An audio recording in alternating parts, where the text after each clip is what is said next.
ಓಂ ಗಂ ಗಣಪತಯೇ ನಮಃ. ಶ್ರೀಮಾತ್ರೇ ನಮಃ. ಹೊಸ ಮನೆ ಕಟ್ಟುವ ಮೊದಲು ವಾಸ್ತು ಪೂಜೆಯನ್ನು ಏಕೆ ಮಾಡುತ್ತಾರೆ ಎಂಬುದು ನಿಮಗೆ ಗೊತ್ತೇ?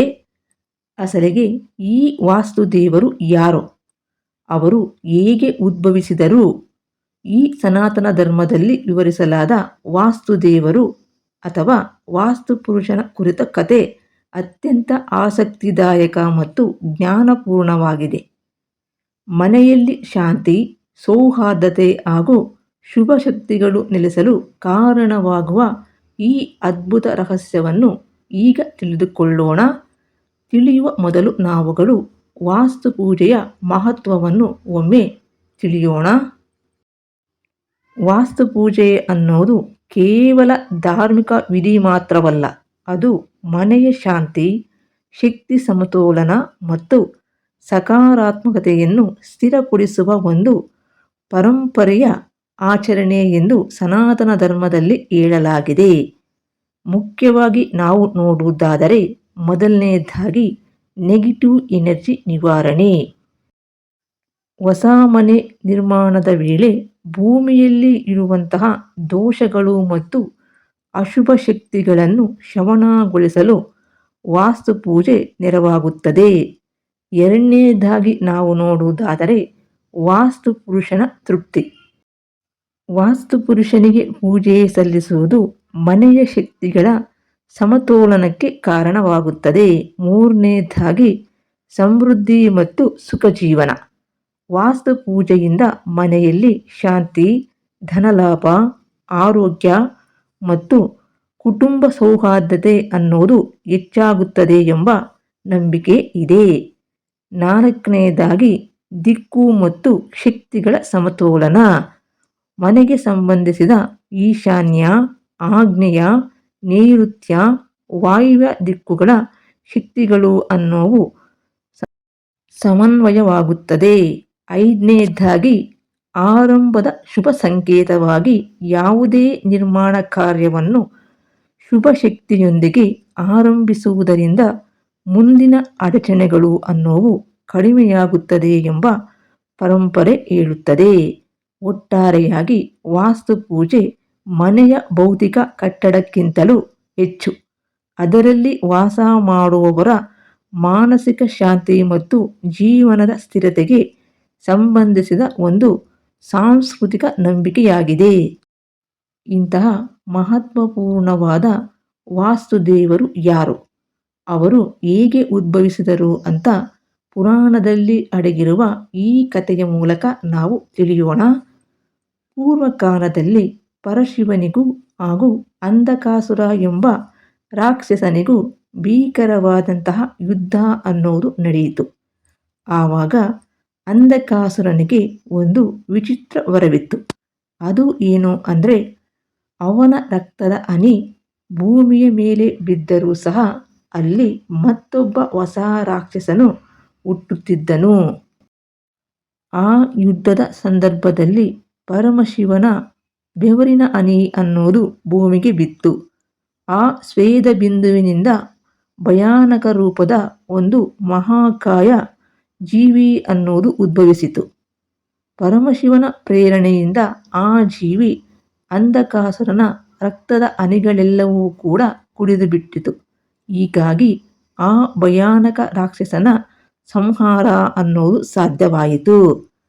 ಆದರೆ ಅಂಧಕಾಸುರನ ರಕ್ತವನ್ನೆಲ್ಲ ಕುಡಿದ ನಂತರವೂ ಸಹ ಆ ಜೀವಿಯ ಹಸಿವು ಅನ್ನೋದು ತೀರಲಿಲ್ಲ.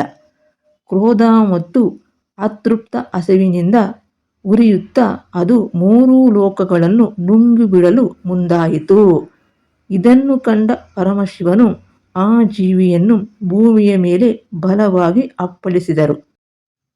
ಅದು ಮತ್ತೆ ಏರಿ ಸೃಷ್ಟಿಗೆ ವಿಘ್ನ ಉಂಟು ಮಾಡಬಾರದೆಂದು 45 ದೇವತೆಗಳನ್ನು ಕರೆದು ಆ ಜೀವಿಯ ದೇಹದ ವಿವಿಧ ಭಾಗಗಳ ಮೇಲೆ ಕುಳಿತು ಅದನ್ನು ಗಟ್ಟಿಯಾಗಿ ಹಿಡಿದುಕೊಳ್ಳುವಂತೆ ಆದೇಶ ಮಾಡಿದರು. ಆ ಜೀವಿ ಭೂಮಿಗೆ ಬಿದ್ದಾಗ ಅದರ ಮುಖ ಈಶಾನ್ಯ ದಿಕ್ಕಿಗೆ, ಎಡಗೈ ವಾಯುವ್ಯ ದಿಕ್ಕಿಗೆ, ಬಲಗೈ ಆಗ್ನೇಯ ದಿಕ್ಕಿಗೆ, ಕಾಲುಗಳು ನೈಋತ್ಯ ದಿಕ್ಕಿಗೆ ಇದ್ದವು.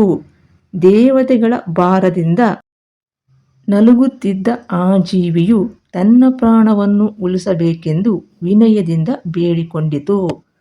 ಅದರ ಸ್ಥಿತಿಯನ್ನು ಕಂಡು ಕರುಣಿಸಿದ ಬ್ರಹ್ಮದೇವರು ಅದನ್ನು ತನ್ನ ಮಾನಸ ಪುತ್ರನಾಗಿ ಸ್ವೀಕರಿಸಿ ಅದಕ್ಕೆ ವಾಸ್ತು ಎಂಬ ಹೆಸರು ನೀಡಿದರು. ತದನಂತರ ಬ್ರಹ್ಮದೇವರು ಹೀಗೆ ವರವನ್ನು ನೀಡಿದರು. ಅದು ಏನು ಅಂದರೆ, ಇನ್ನು ಮುಂದೆ ವೈಶ್ವದೇವ ಯಜ್ಞದ ಅಂತ್ಯದಲ್ಲಿ ಅರ್ಪಿಸುವ ನೈವೇದ್ಯವೇ ನಿನ್ನ ಆಹಾರವಾಗಿರುತ್ತದೆ. ಮನೆ ನಿರ್ಮಾಣದ ಅಥವಾ ವಾಸ್ತುಶಾಂತಿ ಪೂಜೆಯಲ್ಲಿ ಅರ್ಪಿಸುವಂಥ ನೈವೇದ್ಯ ಅನ್ನೋದು ನಿನಗೆ ಸಲ್ಲುತ್ತದೆ ಎಂದು ಬ್ರಹ್ಮದೇವರು ಅದಕ್ಕೆ ವರವನ್ನು ನೀಡಿದರು.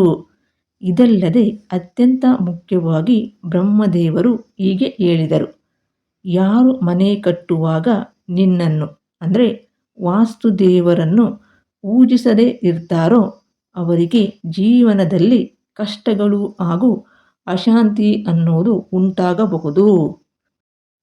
ಮನೆಯಲ್ಲಿ ಸುಖ ಶಾಂತಿ ನೆಲೆಸುವ ರಹಸ್ಯ ಮತ್ತು ವಾಸ್ತುಪುರುಷನ ದೇಹದ ಮೇಲೆ ಆಸೀನರಾಗಿರುವ 45 ದೇವತೆಗಳಲ್ಲಿ 32 ದೇವತೆಗಳು ಹೊರಭಾಗಗಳಲ್ಲಿ ಮತ್ತು 13 ದೇವತೆಗಳು ಒಳಭಾಗಗಳಲ್ಲಿ ನೆಲೆಸಿದ್ದಾರೆ ಎಂದು ಹೇಳಲಾಗಿದೆ.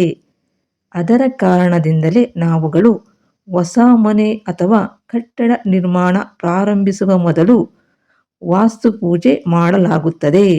ವಾಸ್ತುದೇವರನ್ನು ಪೂಜಿಸುವುದರಿಂದ ಅವರ ದೇಹದ ಮೇಲೆ ನೆಲೆಸಿರುವ ಎಲ್ಲ ದೇವತೆಗಳಿಗೂ ಸಹ ಗೌರವ ಅನ್ನೋದು ಸಲ್ಲಿಸಿದಂತಾಗುತ್ತದೆ.